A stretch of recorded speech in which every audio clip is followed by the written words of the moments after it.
नमस्कार, यो news 24 television prime time न्यूजमा स्वागत छ। सरकारले एमाले र जनता समाजवादी पार्टी फुटाउन सहज हुने गरी राजनीतिक दल सम्बन्धी अध्यादेश ल्यायो। परिणामस्वरूप एमालेबाट छुट्टिएर माधव नेपाल पक्षले नेकपा एकीकृत समाजवादी पार्टी दर्ताको प्रक्रियामा छ। त्यस्तै गरी जसपाबाट विभाजित बनेको महन्त ठाकुर पक्षले लोकतान्त्रिक समाजवादी पार्टी दर्ता प्रक्रियामा लगेको छ। निर्वाचन आयोगले 45 दिन लाग्ने प्रक्रियालाई 10 दिनमा झारेर थप सहज बनाइदिने भएको छ। अर्कोतिर एमालेले कारबाही गरेका सांसदबारे सभामुख मौन बस्नुले पनि माधव पक्षलाई सहज हुने देखिन्छ। कांग्रेसको क्रियाशील सदस्य विवाद उस्तै छ। 3 नेताहरूको कार्यदल गोप्य छलफलमा बसेपछि पार लगाउन सकेका छैनन्। विवाद नमिल्ने हो भने ओडा अधिवेशन पनि प्रभावित हुनेछ। प्रतिनिधि सभाको शिक्षा तथा स्वास्थ्य समितिले कक्षा 12 को परीक्षा छिटो भन्दा छिटो सञ्चालन गर्न सरकारको ध्यानकर्षण गराएको छ। तर परीक्षा बोर्डले सरकारले अनुमति दिए आफूहरू जुनसुकै बेला परीक्षा गराउन तयार रहेको सन्देश दिएको छ। हामीसँग चिनीको मूल्य बढ्दा पनि सरकारले अनुगमन गर्न नसकेको प्रसङ्गको न्यूज पनि रहेको छ। यस्तै कोरोना संक्रमणको पछिल्लो अवस्था र महिला फुटबल टोलीको वरीयता घटेको प्रसङ्ग सहितका स्पोर्ट्स न्यूज पनि यस बुलेटिनमा प्राथमिकताका साथ समावेश गरेका छौं। अब प्राइम टाइम न्यूजका हेडलाइन्स। माधव नेपाल र महन्त ठाकुर पक्षका 2 दल दर्ता प्रक्रियामा फास्ट ट्र्याकबाट 10 दिनमै दल दर्ता गर्ने निर्वाचन आयोगको भनाई। स्पष्ट नाम लिएर अगाडि चाँडै जानु राम्रो हुन्छ भनेर हामीले। नेपाली कांग्रेसको क्रियाशील सदस्य विवाद उस्तै। भदौ 18 गते तोकिएको ओडा अधिवेशन प्रभावित हुन सक्ने। वार्ड नम्बर 1 मा 581 वटा नाम विवाद भएका कारणले प्रविष्टि गरेका छैनौं। तर यहाँ चोर बाटोबाट यहाँ प्रविष्टि गर्ने प्रयास गरिरहेको छ। सर्वोत्तम सिमेन्टको शेयर कारोबारमा संलग्न धितोपत्र बोर्डका अध्यक्ष र नेप्सेका पदाधिकारीलाई कारबाही गर्न अर्थ समितिको सिफारिस सरकारले सोध्यो। स्पष्टीकरण। दबाव र प्रभावमा पारेको देखियो नि। कक्षा 12 को परीक्षा छिटो भन्दा छिटो सञ्चालन गर्न शिक्षा समितिको सरकारलाई ध्यान आकर्षण। स्वास्थ्य मापदण्ड पालना गर्न सांसदहरूको माग। सबै सेक्टर चल्ने तर र दैनिक उपभोग्य वस्तु चिनीको मूल्य 4 महिनामा प्रति किलो 20 रुपैयाँले बढ्यो। सरकारले अनुगमनमा चासो नदेखाएको उपभोक्ता कर्मीको आरोप। अनुचित मूल्य लिने यो यस्ता किसिमको प्रयासहरू पहिला पनि भइरहेको हुन्, अहिले पनि भइरहेको छ।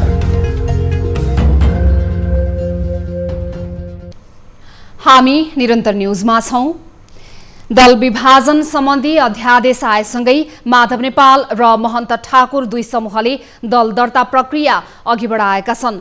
निर्वाचन आयोगले अध्यादेश पाएपछि कार्यविधि बनाएर नयाँ दल दर्ता प्रक्रिया अघि बढाएको हो। एमालेबाट फुटेको माधव नेपाल समूहको नेकपा समाजवादी र जनता समाजवादी पार्टीबाट फुटेको महन्त ठाकुर समूहको लोकतान्त्रिक समाजवादी पार्टीले नयाँ दल दर्ताका लागि पुनः निवेदन दिएका छन्।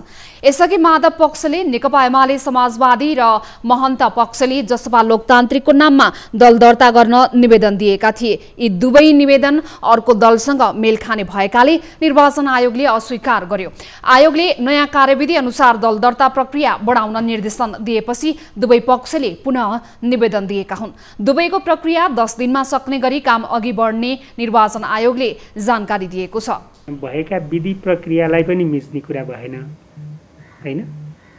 ढिलो गर्नका लागि चाहिँ सबै कुरा जुटिसकेपछि पनि पर्खिने कुरा भएन। त्यसकारणले कानुन र नियमावली अनुसारका भएका व्यवस्था प्रावधानहरू कति छिटो पुरा हुन्छन् त्यो पुरा गर्नका निम्ति सम्बन्धित पक्षहरूले पनि कतिको तदारुकता देखाउँछ। आवश्यक कागजातहरू कति शीघ्र चाहिँ उपलब्ध गराउँछ त्यसमा भर पर्छ। त्यसकारणले 45 दिन समयावधि भयो नि हप्ता दिनमा गर्न नहुने भन्ने लेखा छैन। माधव पक्षले एमाले आफूहरूकै भए पनि कानुनी जटिलताले नयाँ नाम लिनु परेको प्रतिक्रिया दिएको छ। समाजवादी भयो यस्तो भयो। अब विवाद हुन सक्छ। विवाद भएपछि कोर्टमा पनि जान सक्छ। कोर्टमा जाँदा धेरै लामो समय लिनु पनि सक्छ। त्यो सबै लामो कुरामा अल्मलिएर बस्नुभन्दा पार्टीको एउटा नाम स्पष्ट नाम लिएर अगाडि चाँडै जानु राम्रो हुन्छ भनेर हामीले त्यसरी गर्यौँ। यस्तै जसपा शब्द प्रयोग गर्न नपाएपछि जसपाबाट टुक्रिएको महन्त ठाकुर समूहले पनि लोकतान्त्रिक समाजवादी पार्टी दर्ता गराएको छ। त त्यसलाई चेन्ज गरेर आज हामीले लोकतान्त्रिक समाजवादी पार्टी नेपाल भनेर हामीले चाहिँ गरेका छौँ, के भन्छ नाम परिवर्तन गरेका छौँ। र अर्को चाहिँ खासमा हामीलाई चाहिँ 1/3 महिला पुगेका छैन भन्नुभएको थियो।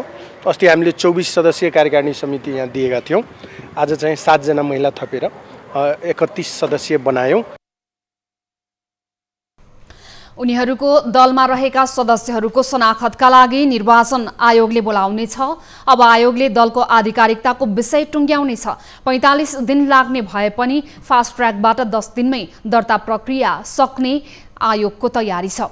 दर्ताको प्रक्रियामा रहेको नेकपा एकीकृत समाजवादीले पार्टी दर्ता भए लगतै केन्द्रीय कमिटीलाई पूर्णता दिने भएको छ। पार्टी दर्ता सकिएपछि राष्ट्रिय सम्मेलन गरी छुटेकाहरूलाई समेत समावेश गरेर केन्द्रीय कमिटीलाई पूर्णता दिने तयारी छ। सो पार्टीका अध्यक्ष माधव कुमार नेपालले नयाँ पार्टी दर्ताका लागि निवेदन लिएपछि विज्ञप्ति जारी गर्दै हाललाई नेकपा एमाले केन्द्रीय कमिटीमा रहेका विद्रोहको पक्षमा हस्ताक्षर गरेका पूर्व केन्द्रीय सदस्यहरू र संघीय संसदका सांसदहरूलाई समेटिएको बताउनु भएको छ। दर्ता प्रक्रिया वैधानिक रूपमा पूरा हुनासाथ राष्ट्रिय सम्मेलन गरी अहिले समावेश गर्न नसकेका अनुभवी र योग्य नेताहरूलाई समावेश गरी केन्द्रीय कमिटीलाई पूर्णता दिने नेपालको विज्ञप्तिमा जनाइएको छ।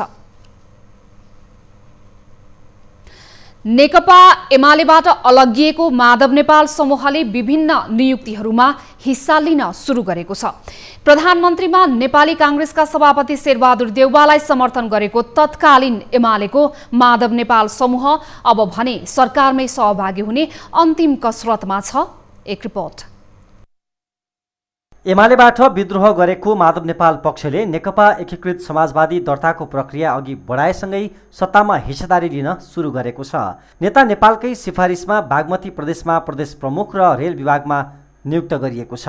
बागमती प्रदेश प्रमुख विष्णु प्रसाईलाई हटाएर उनको ठाउँमा यादव चन्द्र शर्मालाई नियुक्त गरिएको छ। शर्मा नेता नेपाल प्रधानमन्त्री हुँदा उनका प्रमुख स्वकीय सचिव थिए। राष्ट्रपति विद्यादेवी भण्डारीले बागमती प्रदेशमा नयाँ प्रदेश प्रमुख नियुक्त गरिसकेकी छन्। उता रेल विभागमा पनि नेता नेपाल निकट युवा सङ्घका नेता निरञ्जन झा नियुक्त भएका छन्। उसो त नयाँ दल दर्ता प्रक्रिया सकिएसँगै सो पार्टी सरकारमा सहभागी हुने पक्का देखिएको छ। नयाँ पार्टी प्राप्तिको लागि अथवा गठन गर्नको लागि हामी हिजो निर्वाचन आयोगमा निवेदन दिएका छौँ, दर्ता गरेका छौँ। निर्वाचन आयोगले फैसला गर्ने बित्तिकै अथवा हामीले आधिकारिकता प्रदान गर्ने बित्तिकै हामी सरकारमा जान्छौँ। एमाले पार्टीमा रहँदै कांग्रेस सभापति शेरबहादुर देउवालाई प्रधानमन्त्री बनाउन नेपाल समूहले निर्णायक भूमिका खेलेको थियो। उनकै बलियो साथका कारण आफ्नो सत्तारोहण सहज भएको बुझेका देउवा नेता नेपाललाई सरकारमा ल्याउन आतुर देखिन्छन्।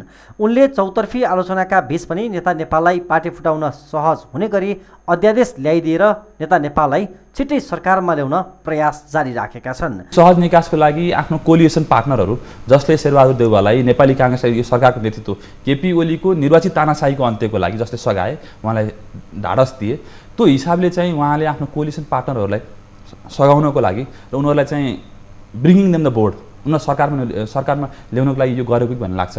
तत्कालीन प्रधानमन्त्री केपी ओली विरुद्ध साथ दिएका नेपाललाई सरकारमा पनि साथै लिएर हिँड्ने देउवाको आकांक्षा देखिन्छ। प्रधानमन्त्री देउवा जतिसक्दो छिटो निर्वाचन आयोगले नेता नेपालको निवेदन टुङ्गो लगाओस् भन्नेमा देखिएका छन्। त्यसका लागि आयोगलाई समेत बालुवाटारले ताकेता गरिरहेको बुझिएको छ। उता सभामुख अग्निप्रसाद सापकोटा समेत एमालेले पदमुक्त गरेका सांसद बारेको सूचना तत्काल टाँस गर्ने पक्षमा देखिएका छैनन्। प्रधानमन्त्री र सभामुखको बलियो साथ पाएका नेता नेपाल समूह नयाँ पार्टी निर्माण गर्दै छिट्टै राष्ट्रिय सम्मेलनको तयारीमा समेत जुटिसकेको छ। नेपाल नेतृत्वको नेकपा एकीकृत समाजवादीको दर्ता प्रक्रिया सकिए लगत्तै सरकारमा महत्त्वपूर्ण मन्त्रालयसहित सहभागी हुने प्रधानमन्त्री निकटस्थ बताउँछन्। नेपाल नेतृत्वको पार्टी सरकारमा आएसँगै सत्ता गठबन्धन त मजबुत हुनेछ नै, एमाले नेतृत्वमा रहेका बागमती प्रदेश र प्रदेश नम्बर 1 को सरकार पनि सङ्कटमा पर्ने देखिएको छ। न्युज 24 टेलिभिजनका लागि टिभी जर्नालिस्ट जगन्नाथ दुलालको रिपोर्ट। एमालेबाट फुटेर बनेको माधव नेपाल पक्षको नयाँ दल दर्ता भएपछि मात्र प्रधानमन्त्री शेरबहादुर देउवाले मन्त्री परिषद विस्तार गर्ने भएका छन्। सत्तारूढ गठबन्धनबीच सामान्य छलफल भए पनि अझै मन्त्रालय भागबण्डा भइसकेको छैन। कांग्रेस, माओवादी केन्द्र, जनता समाजवादी पार्टीले आफूले पठाउने मन्त्रीहरूको नाम पनि टुङ्ग्याउन सकेका छैनन्। एक रिपोर्ट। कांग्रेस सभापति शेरबहादुर देउवा प्रधानमन्त्री बनेको 1 महिना बितिसकेको छ, तर मन्त्री परिषद विस्तार हुन सकेको छैन। आफ्नो बहुमत सुरक्षित गर्नका लागि प्रधानमन्त्री देउवाले माधव कुमार नेपाल पक्षलाई पनि सरकारमा सामेल गर्ने तयारी गरेका छन्। हालै सरकारले ल्याएको राजनैतिक दल विभाजन सम्बन्धी अध्यादेशपछि माधव पक्ष एमालेबाट फुटेर नयाँ दल दर्ताको प्रक्रियामा छ। प्रक्रिया पूरा भएपछि मात्र माधव पक्ष सरकारमा सामेल हुने भएको छ। माधव पक्ष सामेल भए कांग्रेसले 7 मात्र मन्त्रालय पाउनेछ।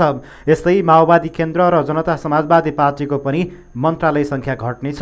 यता जसपाबाट फुटेको महन्त ठाकुर पक्ष पनि सरकारमा सामेल हुने मनस्थितिमा छ। हाम्रो कारण हैन, मन्त्रीमण्डल विस्तार गर्नका लागि प्रधानमन्त्रीले जुन बेला चाहे त्यति बेला हुन्छ, उहाँले नाम माग्ने बित्तिकै हामी दिइहाल्छौँ। पार्टीभित्रै भागबण्डा लगाउन हम्मेमा परेका देउवालाई गठबन्धन दलहरूलाई पनि खुसी पार्नुपर्ने बाध्यता छ। गठबन्धनका अर्का नेता पुष्पकमल दाहाल प्रचण्डले आफ्नो दलबाट सरकारमा पठाउने मन्त्रीको नाम टुङ्गिएको बताएका छन्। हिजोबाट एउटा नयाँ परिस्थिति बनेको छ। आज बिहान मात्रै प्रधानमन्त्री जी माधव नेपालजी र म बसेका पनि थियौँ। अब मन्त्री परिषद विस्तार गर्न ढिलो गर्न हुँदैन, तुरुन्तै टुङ्ग्याउनु पर्छ भनेर बिहान सबै पार्टीका नेताहरूको के समझदारी बनेको छ भने यो दर्ता भएको पार्टीको शनाखत हुने बित्तिकै एकै दिनमा मन्त्री परिषद टुङ्ग्याइदिनु पर्छ भन्ने कुरा भएको छ। जति छिटो उहाँको शनाखत हुन्छ त्यति छिटो मन्त्री परिषद विस्तार हुन्छ। पार्टी दर्ता प्रक्रियामा रहेको नेकपा समाजवादीले पनि पार्टी दर्ता टुङ्गिएपछि सरकारमा सामेल हुने प्रतिक्रिया दिएको छ। प्रधानमन्त्री सहित सत्ता गठबन्धनका प्रमुख नेताहरू निरन्तर छलफलमा जुटेका छन्। गत सार 29 गते प्रधानमन्त्री नियुक्त भएका देउवाले साउन 3 गते संसदबाट विश्वासको मत प्राप्त गरेका थिए, तर त्यसको 1 महिना बितिसक्दा पनि मन्त्रीमण्डलले भने पूर्णता पाउन सकेको छैन। न्युज 24 का लागि क्यामेरामा विनोद बजगाईका साथमा उपेन्द्र शाही, काठमाडौँ। हामी निरन्तर न्युजमा छौं। सत्तारूढ दल नेपाली कांग्रेसको क्रियाशील सदस्यता विवाद कायमै छ, जसका कारण भदौ 18 गतेका लागि तोकिएको कांग्रेसको ओडा अधिवेशन प्रभावित हुने हो कि भन्ने चिन्ता सुरु भएको छ। विवाद समाधान गर्न बनेको पूर्व महामन्त्री कृष्ण प्रसाद सिटौलाको संयोजकत्वको 3 सदस्यीय कार्यदल निरन्तर छलफलमा छ, तर टुङ्गो लाग्न सकेको छैन। एक रिपोर्ट। नेपाली कांग्रेसको ओडा अधिवेशन गर्न 13 दिन बाँकी रहँदा क्रियाशील सदस्यताको टुङ्गो लागेको छैन। 13 निर्वाचन क्षेत्रका 170 ओडामा क्रियाशील सदस्यताको विवाद रहेको कांग्रेसले जनाएको छ। क्रियाशील सदस्यता विवादमा प्रक्रिया मिचेर सदस्यता वितरण गरेको भन्दै पार्टीको केन्द्रीय कार्यालय सानेपामा 40 दिनदेखि धरना जारी राखेका छन्। रौतहट क्षेत्र नम्बर 1, कैलाली क्षेत्र नम्बर 1 र बाराका नेता तथा कार्यकर्ता पार्टीको विधान र मापदण्ड विपरीत क्रियाशील सदस्यता वितरण गरेको भन्दै धरनामा बसेका हुन्। कैलालीको समस्या के हो भने विधान त नेपाली कांग्रेस क्षेत्रले यो नामहरू प्रविष्टि गर्ने हो, अधिकार हो, तर हामीले के भन्छ वार्ड नम्बर 1 मा 581 वटा नाम चाहिँ विवाद भएका कारणले प्रविष्टि गरेका छैनौँ, तर यहाँ चोर बाटोबाट यहाँ प्रविष्टि गर्ने प्रयास गरिरहेको छ। त्यसैको लागि हामी विगत 27 दिनदेखि हामी के अरे धरनामा बसेका छौँ र हामीलाई के चाहिएको भने हामी विधान विपरीत काम गर्न पाइन्न भन्ने दृष्टिकोणले हामी चाहिँ यसरी यहाँ चाहिँ धरनामा बसेका छौँ। निर्वाचन समितिले क्रियाशील सदस्यता बुझाएको 19 दिनपछि ओडाको अधिवेशन प्रक्रियागत रूपमा गर्न सकिने बताउँदै आएको छ। कांग्रेस केन्द्रीय कार्य समिति बैठकले सदस्यता विवाद सुल्झाउन पूर्व महामन्त्री कृष्ण प्रसाद सिटौला, केन्द्रीय सदस्य द्वय डाक्टर मिनेन्द्र रिजाल र रमेश लेखक रहेको 3 सदस्यीय कार्यदललाई जिम्मा दिएको थियो। विवाद मिलाउन सो कार्यदललाई दिएको 3 दिनको समय पनि बिहीबारे सकिएको छ। कार्यदलले विवाद मिलाउन मापदण्ड बनाउन सहमति जुटेको बताए पनि क्रियाशील सदस्यताको ठोस टुङ्गो लगाउन भने सकेको छैन।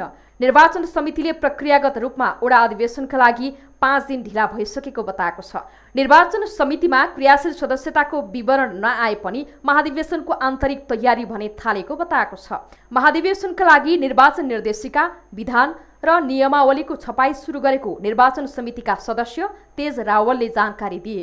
निर्वाचनको सम्पूर्ण के अरे गर्दाखेरि जुन हाम्रो चाहिँ मक्सिरको 12 गतेदेखि हामी 16 गतेसम्म राष्ट्रिय सभाको हल पनि चाहिँ बुकिङ भइसकेको अवस्था छ र प्रमाणपत्रहरू पनि छपाएको क्रममा छन्।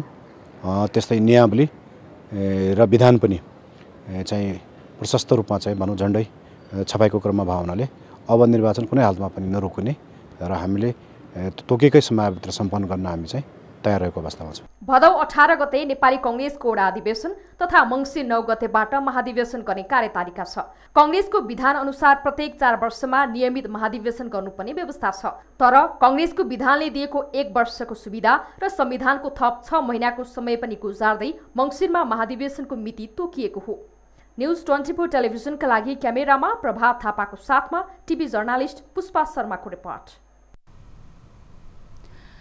प्रतिनिधि सभाको अर्थ समितिले सर्वोत्तम सिमेन्टको शेयर कारोबारमा संलग्न धितोपत्र बोर्डका अध्यक्ष र नेप्सेका पदाधिकारीलाई आवश्यक छानबिन गरी कारबाही गर्न सरकारलाई निर्देशन दिएको छ।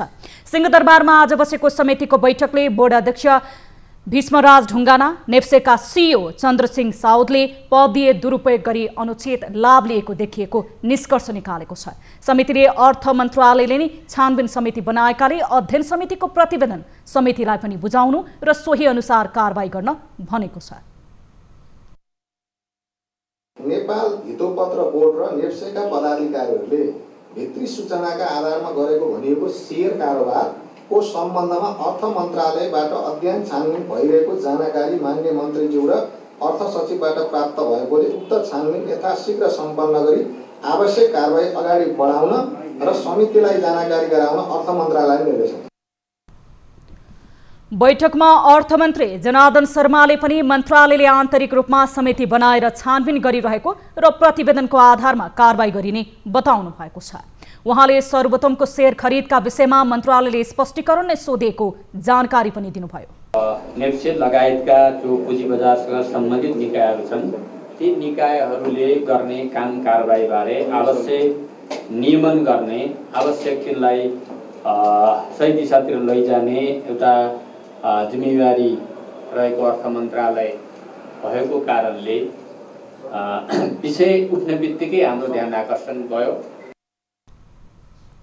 बैठकमा समिति सदस्यहरूले नियामक निकायको नेतृत्वमा बसेर भित्री सूचनाको आधारमा शेयर किनिएको भन्दै छानबिन गरी कडा कारबाही गर्नुपर्ने धारणा राखेका थिए। सांसद रामकुमारी झाँक्रीले बोर्डका अन्य कर्मचारीलाई पनि प्रभावमा पार्ने देखिएकाले संलग्नलाई तत्कालै निलम्बन गरी छानबिन गर्नुपर्ने बताउनु भएको छ। मिलेर डिफेन्स गर्ने कमिसन आयो। यहाँ हामीले अध्यक्षलाई बोलाएका छौँ। अध्यक्षले मेरा बारेमा उठेका प्रश्नको जवाफ मेरो जुनियर स्टाफले दिनुहुन्छ भनेर दिँदै गर्दा यो चाहिँ अझ यहाँ त्यो उहाँको इमिडिएट कर्मचारीलाई पनि दबाव र प्रभावमा पारेको देखियो कि यहाँ बस्दा।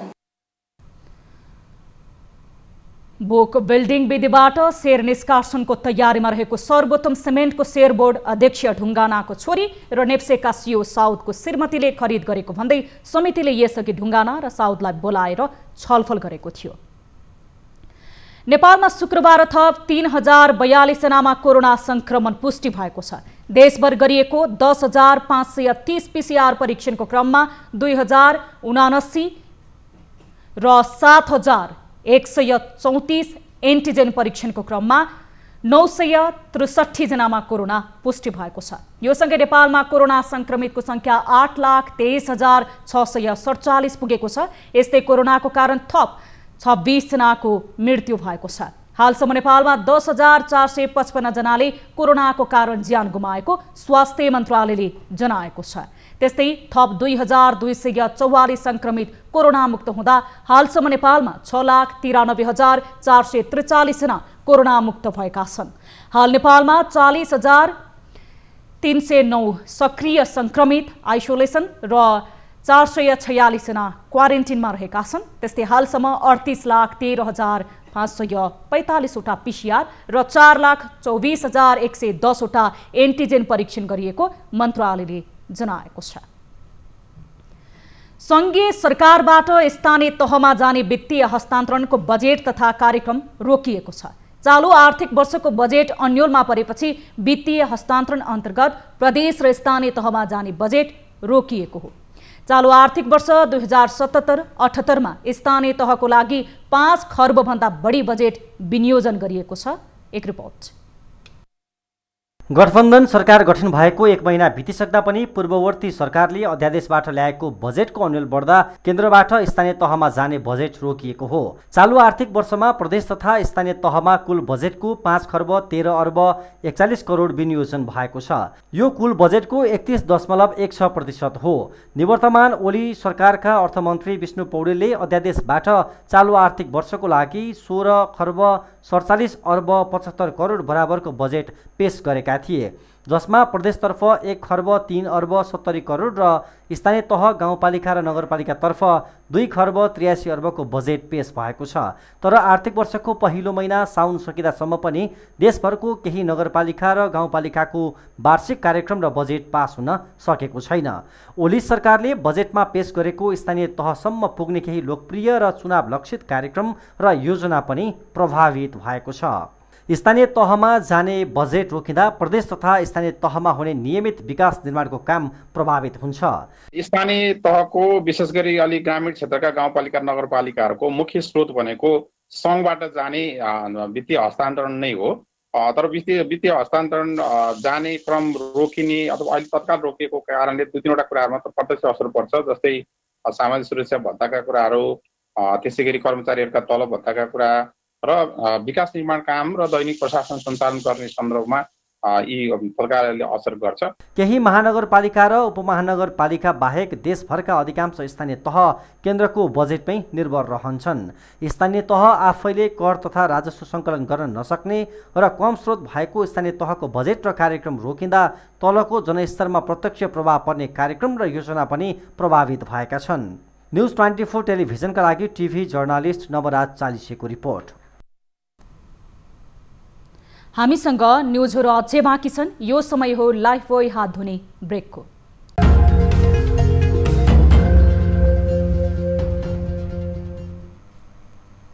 हामी निरन्तर न्युजमा छौं।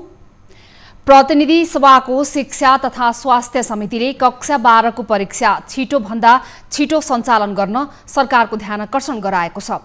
सिंहदरबारमा आज बसेको समिति बैठकले कक्षा 12 को परीक्षा स्थगित हुनु अस्वाभाविक भएको भन्दै छिटोभन्दा छिटो सञ्चालन गर्न सरकारको ध्यानकर्षण गराएको हो। समिति सभापति जयपुरी घरतीले कोरोनाका कारण परीक्षा स्थगित हुन तथ्यसङ्गत पुष्टि नहुने बताउनुभयो। उहाँले कुनै विकल्प नै नदिएर परीक्षा स्थगित गर्नु गलत भएको धारणा राख्नुभयो। 12 क्लासको परीक्षा स्थगित भएको विषयमा हामीले समिति अलि अस्वाभाविक ढङ्गले ल्याछौँ। 2 पटक स्थगित भयो। अस्वाभाविक हामीले किन ल्याछौँ भने कोरोनाको जो कारण छ त्यो कोरोनाको कारण चाहिँ यसमा तथ्यसङ्गत त्यो पुष्टि नै हुँदैन। यो किन पुष्टि हुँदैन भने सबै परीक्षा हुने, सबै मान्छेहरू भिडभाड चल्ने, सबै सेक्टर चल्ने, तर 12 क्लास मात्रै परीक्षा स्थगित हुने भनेको यो अलिकति धेरै गहिरो गरी हामीले बुझ्न छ। बैठकमा राष्ट्रिय परीक्षा बोर्डका अध्यक्ष प्राध्यापक डाक्टर चन्द्रमणि पौडेलले परीक्षाको सबै तयारी पूरा गरेको अवस्थामा अन्तिम समयमा परीक्षा रोक्न सीसीएमसीबाट निर्देशन आएको बताउनुभयो। परीक्षाको क्यालेन्डर पब्लिस गरेर सम्पूर्ण तयारी गरेर सम्पूर्ण तयारी पुरा हुन्छ। परीक्षा सञ्चालनभन्दा अगाडि गरेको सबै तयारी पुरा हुन्छ। सबै तयारी पुरा भएको बेला फेरि हामीलाई सिसिएमसीबाट परीक्षा ढङ्गले समा पुनर्विचार पनि रोक्नु भन्ने हो। सिसिएमसीले मन्त्रालयबाट त्यो निर्देशन आइसकेपछि हामीले त्यो सांसद गिरिराजमणि पोखरेलले सीसीएमसी र स्वास्थ्य मन्त्रालयलाई समेत छलफलमा बोलाएर परीक्षा सञ्चालन गर्न निर्देशन दिनुपर्ने बताउनु भएको छ। उहाँले खोप लगाएर मात्रै नहुने भन्दै जनस्वास्थ्यको मापदण्ड पालना गरेर परीक्षा लिनुपर्ने धारणा राख्नु भएको छ। परीक्षाको तालिका समेत सार्वजनिक भइरहेको अवस्थामा कोरोनाको जोखिमलाई देखाउँदै सरकारले कक्षा 12 को परीक्षा स्थगित गरेको थियो। परीक्षा स्थगित कहिले हुने, परीक्षा पुनः सञ्चालन कहिले हुने भन्ने अझै टुङ्गो लाग्न सकेको छैन। प्रतिनिधि सभाको कानून न्याय तथा मानव अधिकार समितिले जातीय भेदभाव तथा छुवाछुत कसुर र सजाय ऐन 2068 विधानोत्तर अवस्थाको परीक्षण प्रतिवेदन 2077 पारित गरेको छ। सिंहदरबारमा आज बसेको समिति बैठकले उक्त प्रतिवेदन परिमार्जनसहित समितिबाट पारित गरी प्रतिनिधि सभाको आगामी बैठकमा नियम 175 को 1 ख बमोजिम पेश गर्ने र अनुमोदनका लागि अनुरोध गर्ने निर्णय गरेको हो। समिति सभापति कृष्ण भक्त पोखरेलले ऐनमा भएको सजाय तथा जरिवाना र मुद्दा दर्ता लगायत विषयलाई प्रतिवेदनमा समावेश गरी प्रतिनिधि सभामा पेश गर्ने जानकारी दिनुभयो।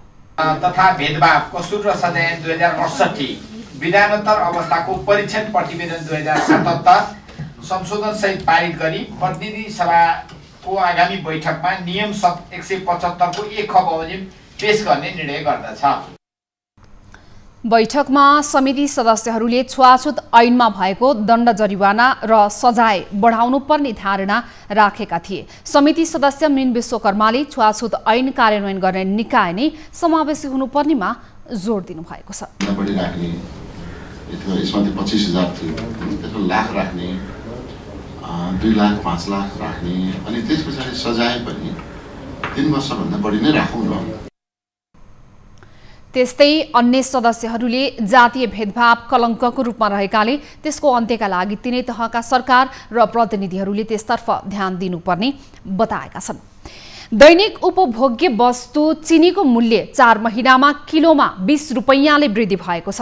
सहुलियतको चिनी खरिद गर्ने प्रस्ताव लामो समयसम्म अर्थ मन्त्रालयले बेवास्ता गरेपछि बजारमा चिनीको अभाव सृजना भएको छ। बेलैमा खरिद प्रक्रिया अघि नबढ्ने हो भने चिनीको अभाव हुने साल्ट ट्रेडिङले जनाएको छ।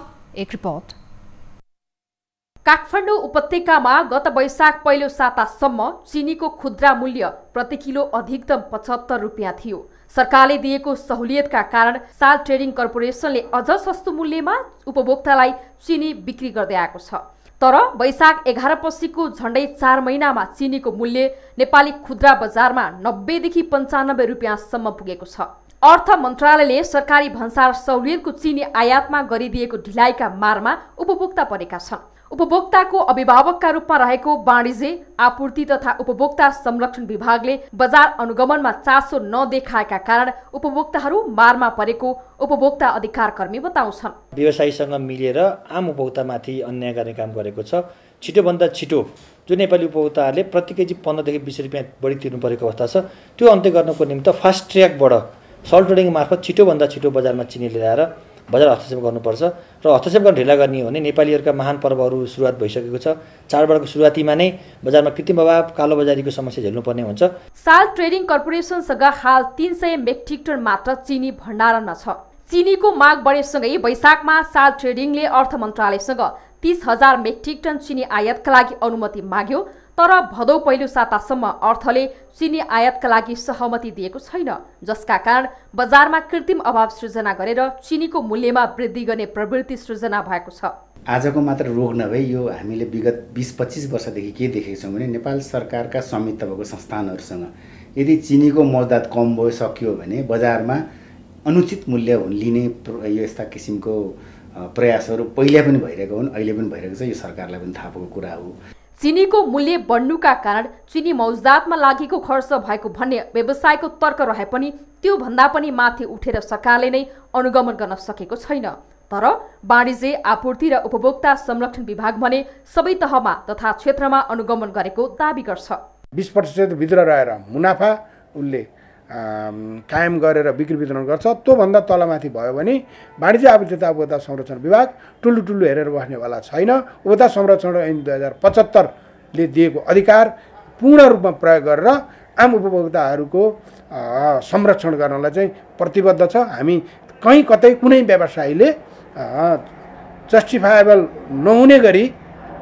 नहुने गरी चाहिँ बढी मूल्यमा कुनै पनि वस्तु अथवा सेवा वितरण गरेको पाइएमा हामी कडाभन्दा कडा कारबाही गर्छौँ।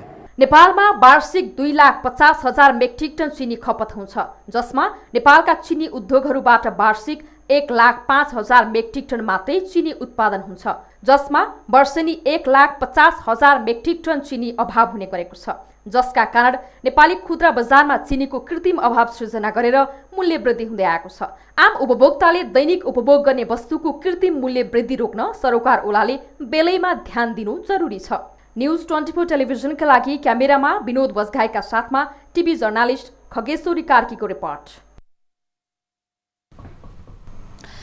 कञ्चनपुरको भीमदत्त नगरपालिकाले गरेको शिक्षक दरबन्दी मिलानमा असहमति जनाउँदै आन्दोलनमा उत्रिएका शिक्षक र प्रहरी बीच झडप भएको छ। गत साउन पहिलो साता नगरपालिकाको शिक्षा शाखामा तालाबन्दी गरी रिले अनसनमा उत्रिएका नेपाल शिक्षक संघ र प्रहरी बीच नगरपालिकामा झडप भएको हो। सुरुमा शिक्षकहरूले प्रहरीमाथि आक्रमण गरेपछि स्थिति तनावग्रस्त बनेको थियो। भीमदत्त नगरका प्रवक्ता हिमाल चन्दले कांग्रेस निकट शिक्षक संघले राजनीति गर्न खोजेको आरोप लगाउनु भएको छ। उहाँले सरकारी कर्मचारी भएपछि खटाएको ठाउँमा जानुको साटो आन्दोलन गर्न लागेको आरोप लगाउनुभयो। एउटा शिक्षक जुन पदले नै नसुहाउने किसिमको जुन आज चरित्र देखियो, अलि हिंसात्मक आन्दोलनको चाहिँ स्वरूप देखाएर सार्वजनिक सम्पत्तिको जुन किसिमको क्षति भएको छ, थुप्रै मान्छेहरूलाई चोटपटक लागेको छ। जनताले यो कोभिडको बेला अति आवश्यक सेवा लिनबाट वञ्चित भएका छन्। त्यो जनताको सार्वजनिक सेवा लिने अधिकार समेत आज हनन भएको महसुस हामीलाई भएको छ। झडपपछि नगरपालिकामा सुरक्षाकर्मीको उपस्थिति बाक्लो बनाइएको थियो। जनप्रतिनिधिले शिक्षक संघको माग पूरा गर्न यथाशीघ्र वार्ता गरेर समस्या समाधानमा जोड दिएका छन्। र उहाँहरूका मागहरू उहाँले आफ्ना मान्छेहरूलाई काखी च्याप दिनुभयो अरे के, तर अरू कसका हुन् त? कसैलाई पाएक पर्ने कहाँको त्यति चलाइदिने विधि र पद्धतिलाई किन उहाँले सूचनाको हक दिनु भएन? सूचनालाई लुकाइदिने। दरबन्दी मिलानमा एमाले, माओवादी, वैद्य र जनमोर्चा निकट शिक्षक संघ संगठनले भने शैक्षिक सुधारका लागि नगरपालिकाको कदमको स्वागत गर्दै आएका छन्।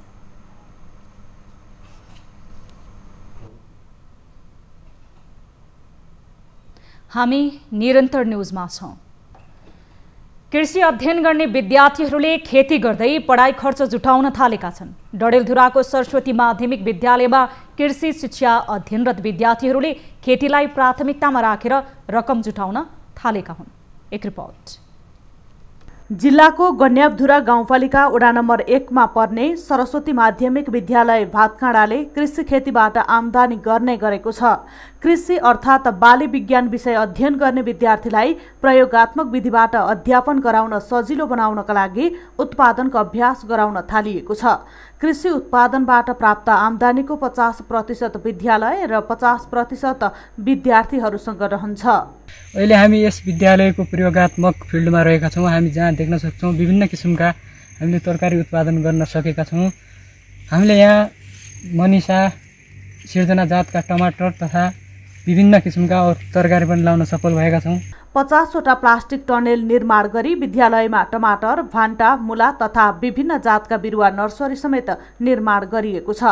विद्यार्थीहरूलाई तरकारी खेती आधुनिक तरिकाबाट कसरी खेती गर्ने, नयाँ प्रणालीको विकास, रोग किराको व्यवस्थापन तथा बजारसम्म कसरी उत्पादन भएका तरकारी पुर्याउने सम्मको अभ्यास गराइन्छ। मुख्यतया भने चाहिँ हामीले यहाँको जस्तो व्यापारीसित लिङ्क बनाउने, यो सबै काम भने चाहिँ विद्यार्थीले आफैले गर्छन्। कुन रेटमा चाहिँ दिने, कुन भाउमा चाहिँ दिने, कुन बेला चाहिँ उत्पादन गर्दा चाहिँ अलि इफेक्टिभ हुन्छ, बढी मूल्य पाइन्छ, त्यस्ता खालको कमोडिटी छानेर चाहिँ लगाउने। सँगसँगै भने चाहिँ त्यसको ज्ञान भयो, त्यसमा लाग्ने रोग किराको व्यवस्थापन सम्बन्धी भयो। यी सबै ज्ञानलाई चाहिँ हामीले एज अ विद्यार्थीलाई दिने, प्लस सँगसँगै भने चाहिँ सबै बिचौलियासित भनौँ अथवा मिडलम्यान जुन भन्ने हुन्छ तिनीहरूसित चाहिँ लिङ्क बनाउने काम भयो। सरस्वती माध्यमिक विद्यालयमा प्राविधिक कक्षा सञ्चालन भएको करिब 4 वर्ष भएको छ। यहाँ 100 भन्दा बढी विद्यार्थी अध्ययनरत छन्। 3 वर्ष कृषि र 18 महिने कृषि विज्ञान अध्ययन हुँदै आएको छ। एकदमै उत्कृष्ट व्यवस्थापन र उत्कृष्ट प्रयोगात्मक कार्यलाई चाहिँ अभ्यासलाई चाहिँ बढीभन्दा बढी हाइलाइट गरेर यो कृषि क्षेत्रमा चाहिँ यहाँको स्थानीय भूगोल, स्थानीय भूमि पनि कृषि क्षेत्रका लागि पनि एकदमै उत्कृष्ट रहेकाले हामी यो कार्यलाई, यो डिप्लोमा लेभल कृषि क्षेत्रलाई चाहिँ अगाडि बढाउने एकदमै हामी चाहिँ एकदम इन्थुजियास्म छौँ, एकदमै उत्साहित छौँ। यही विद्यालयबाट प्राप्त आमदानीले निजी स्रोतका शिक्षक कार्यरत रहेका छन्। न्युज 24 टेलिभिजनका लागि डडेलधुराबाट टिभी जर्नलिस्ट उत्तर विष्टको रिपोर्ट। प्रदेश 1 को उत्तरी क्षेत्रमा उत्पादन भएको विद्युतलाई राष्ट्रिय प्रसारणसँग जोड्ने गरी निर्माण गरिएको कोशी करिडोर 220 केभी विद्युत प्रसारण लाइन सञ्चालनमा आएको छ। सुनसरीको इनवरादेखि सङ्खुवासभाको तुमलिङटारसम्म करिब 106 किलोमिटर लामो प्रसारण लाइनमा 326वटा टावर निर्माण सम्पन्न भएका छन्। सो प्रसारण लाइन सञ्चालनमा आएपछि उत्तरी क्षेत्रमा विद्युतीय उत्पादन गरिरहेका निजी जलविद्युत केन्द्र र अरुण तमोरको विद्युत प्रवाह सहज हुने भएको छ। भारतीय एक्जिम बैंकको करिब 37 मिलियन अमेरिकी डलर ऋण सहयोगमा निर्माण गरिएको कोशी करिडोर प्रसारण लाइनबाट 2000 मेगावाट विद्युत प्रवाह गर्न सकिनेछ। 2074 सालदेखि निर्माण थालिएको भए पनि विभिन्न अवरोध र कोरोनाको कारण करिडोर निर्माणमा ढिलाइ भएको कोशी करिडोर प्रसारण लाइन आयोजना प्रमुख राजन ढकालले जानकारी दिनुभएको छ। कोशी करिडोर प्रसारण लाइन सञ्चालन भएपछि प्रसारण लाइन अभावमा उत्पादित बिजुली खेर जाने समस्या समाधान भएको छ। डोटीको जयराल गाउँपालिका 2 बुडर सुदूरपश्चिम प्रदेशका 7 पहाडी जिल्लाहरू प्रवेश गर्ने द्वारको रूपमा चिनिन्छ। त्यही बुडर क्षेत्रमा रहेको छहरा झरना पछिल्लो समय आन्तरिक तथा बाह्य पर्यटकको रोजाइमा पर्न थालेको छ। एक रिपोर्ट। यो हो जोरायल गाउँपालिका 2 बुडरमा रहेको छहरा झरना।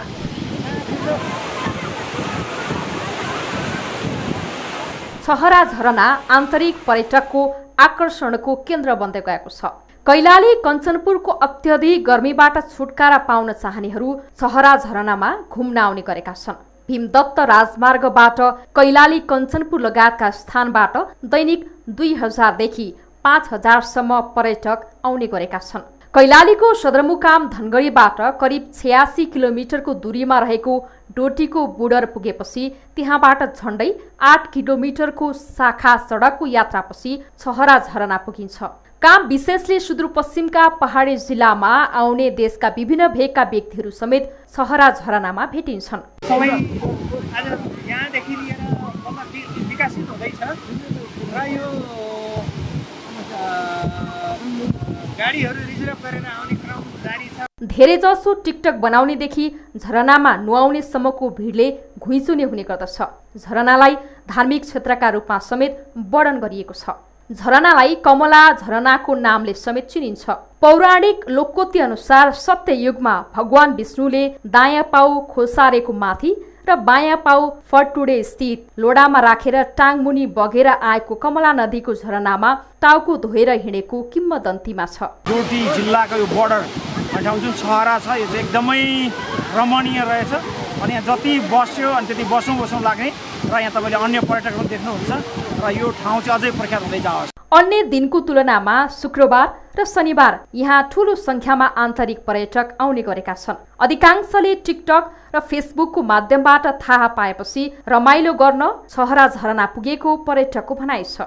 न्युज 24 का लागि डोटीबाट दिल बहादुर सिंहको रिपोर्ट। हामीसँग न्युजहरू अझै बाँकी छन्। यो समय हो लाइफ बोय हात धुने ब्रेकको।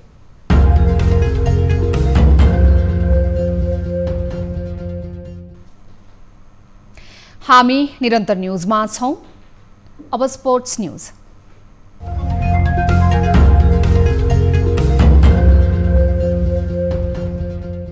राष्ट्रिय फुटबल टोलीका प्रशिक्षक अब्दुल्लाह अल्मुताइरी र एन्फा उपाध्यक्ष पंकज नेमवाङ बीचको विवादको छानबिनको प्रतिवेदन एक सातापछि बुझाइने भएको छ। समितिले बिहिबार राष्ट्रिय खेलकुद परिषदका सदस्य सचिव रमेश कुमार सिलवाललाई प्रतिवेदन बुझाउने तयारी गरेको थियो, तर केही प्रतिक्रिया पूरा गर्न बाँकी रहेकाले आगामी बुधबारसम्म प्रतिवेदन बुझाउने छानबिन समितिले जनाएको छ।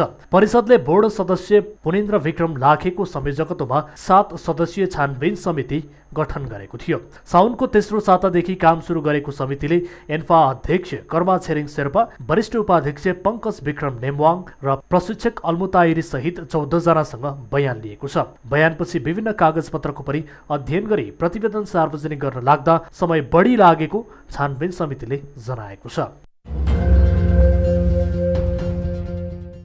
फिफा वरियतामा नेपालको वरियता खस्किएको छ।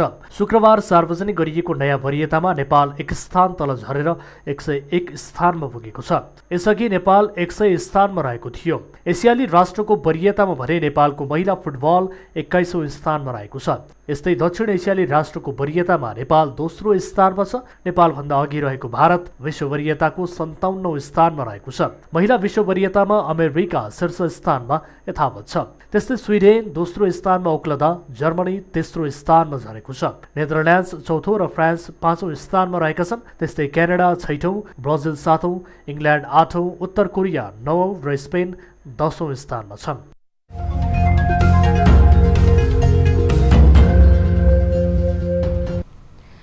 प्राइम टाइम न्यूज सक्नु अघि अहिलेसम्मका हेडलाइन्स पुनः एकपटक। माधव नेपाल र महन्त ठाकुर पक्षका 2 दल दर्ता प्रक्रियामा। फास्ट ट्र्याकबाट 10 दिनमै दल दर्ता गर्न निर्वाचन आयोगको भनाई। पार्टीको एउटा नाम स्पष्ट नाम लिएर अगाडि चाँडै जानु राम्रो हुन्छ भनेर हामीले। नेपाली कांग्रेसको क्रियाशील सदस्य विवाद उस्तै भदौ 18 गते तोकिएको ओडा अधिवेशन प्रभावित हुन सक्ने। वार्ड नम्बर 1 मा 581 नाम चाहिँ विवाद भएका कारणले प्रविष्टि गरेका छैनौं, तर यहाँ चोर बाटोबाट यहाँ प्रविष्टि गर्ने प्रयास गरिरहेको छ। सर्वोत्तम सिमेन्टको शेयर कारोबारमा संलग्न धितोपत्र बोर्डका अध्यक्ष र नेप्सेका पदाधिकारीलाई कारबाही गर्न अर्थ समितिको सिफारिस। सरकारले सोध्यो स्पष्टीकरण। उहाँको इमिडिएट कर्मचारीलाई पनि दबाव र प्रभावमा पारेको देखियो नि यहाँ। कक्षा 12 को परीक्षा छिटोभन्दा छिटो सञ्चालन गर्न शिक्षा समितिको सरकारलाई ध्यानकर्षण। स्वास्थ्य मापदण्ड पालना गर्न सांसदहरूको माग। सबै सेक्टर चल्ने तर भाडा जवासमात्रै र दैनिक उपभोग्य वस्तु चिनीको मूल्य 4 महिनामा प्रति किलो 20 रुपैयाँले बढ्यो। सरकारले अनुगमनमा चासो नदेखाएको उपभोक्ता कर्मीको आरोप। बजारमा अनुचित मूल्य लिने यो यस्ता किसिमको प्रयासहरू पहिला पनि भइरहेको हुन्, अहिले पनि भइरहेको छ।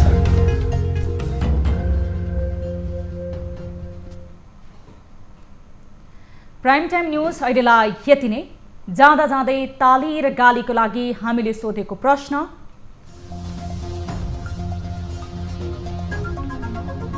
नेकपा एमालेको विभाजनले राष्ट्रिय राजनीतिमा नै प्रभाव पार्न सक्छ भनेर तालीमा र फरक पर्दैन भनेर गालीमा भोट गर्न सक्नुहुनेछ हाम्रो पात्रोको एप्लिकेसन मार्फत।